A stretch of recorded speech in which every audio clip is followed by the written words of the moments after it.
रविवार 13 एप्रिल रोजी एचजी इन्फ्रास्ट्रक्चरचे मध्य प्रदेशातील 10 मजूर चांदूर बाजार येथील एचजीच्या प्लांटवरून मोर्शीकडे घेऊन जात असताना खानापूर ते आष्टगाव जवळ चालकाचे नियंत्रण सुटल्याने मालवाहू पिकअप क्रमांक MH27X 8601 पलटी होऊन एक मजूर घटनास्थळी ठार झाला तर 9 मजूर जखमी झाले आहे. अपघात पाहण्यासाठी जमा झालेल्या नागरिकांनी एचजी कंपनीची मालवाहू पिकअप खाली दबलेल्या मजुराला मालवाहू पिकअप सरळ करून अन्य 9 जखमींना बाहेर काढले. या अपघातात मध्य प्रदेशातील राकेश पाटील वय 22 वर्ष हा घटनास्थळीच ठार झाला होता.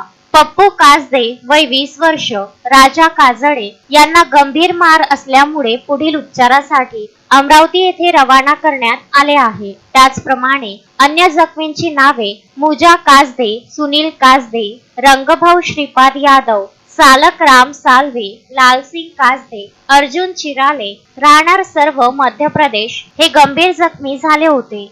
गंभीर जखमींवर मोर्शी येथील उपजिल्हा रुग्णालयात डॉक्टर सचिन कोरडे यांनी उपचार केले. सदर वृत्त लिहेपर्यंत पोलिसात तक्रारींची नोंद करण्यात आली नव्हती. अधिक तपास मोर्शी पोलीस करीत आहे.